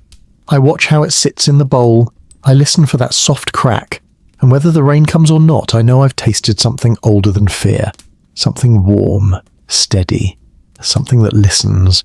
So now, as your breath deepens and your limbs go soft beneath the covers, picture that bowl in your hands, warm, fragrant, firm with stories. Let the scent of dark syrup and wood smoke curl into your dreams. Let the pudding hold the forecast. Let your mind drift toward the next tale. We were out of mushrooms, completely. Not the pickled kind, not the dried ones in Elder's old pouch, not even the questionable ones Bjorn once found growing on the shadow side of a tree stump and claimed smelled like wisdom. No, nothing. And this was a problem because Eric had promised the visiting chieftain's daughter a feast with the rarest delicacies known to warriors and kings. She was arriving that evening, and the pressure was considerable. Now, when a Viking says delicacies, you might think roast boar or honey-braised duck, but we were aiming higher. Something rare, something unforgettable, something that could distract from the fact that our guest tent was still just 2 furs tied to a broken sled. So we turned to turnips, not out of choice, out of desperation. They were the only thing we had in abundance. Fat, pale, starchy bulbs piled in the cellar like edible cannonballs, and one of them was odd. It was small, misshapen, more round than a turnip had any right to be. Its skin was dark, almost purple, and when we sliced it open, the smell that rose was not sharp and earthy, but soft, rich, nutty, even a little sweet. Bjorn sniffed it and muttered, "It's pretending to be something it's not." Elder nodded. Let it. So we did.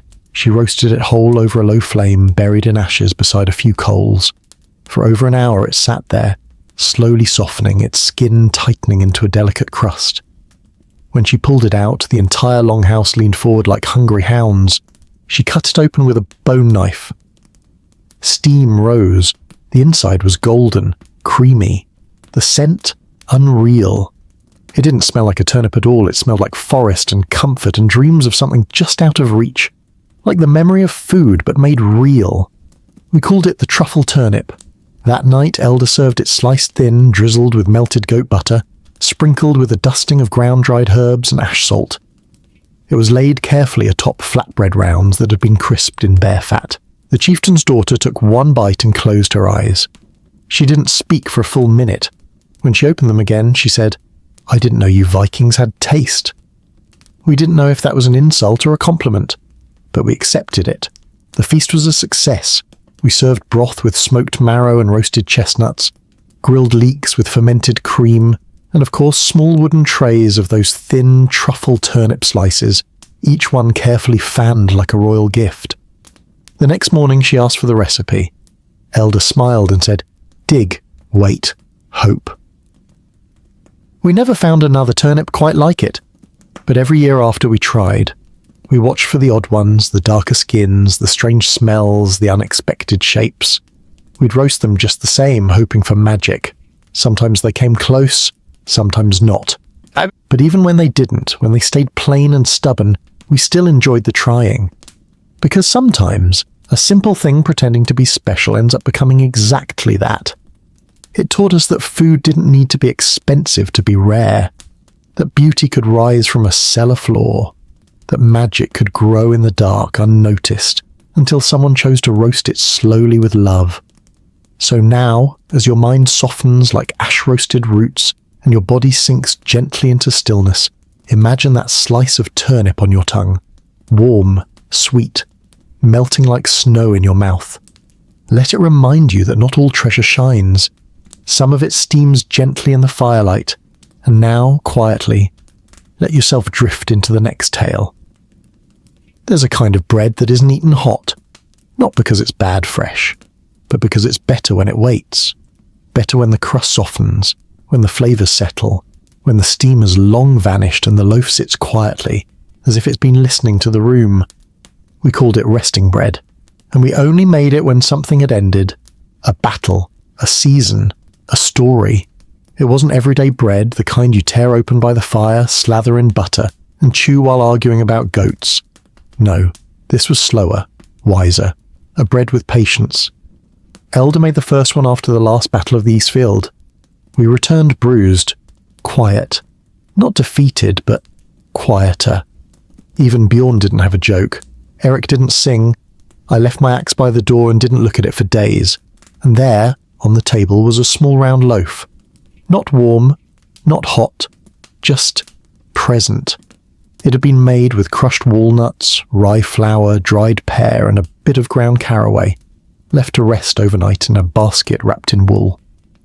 No one spoke as Elder sliced it. The knife made that soft shh sound, like a page turning. The crust was firm, the inside dark and slightly sweet.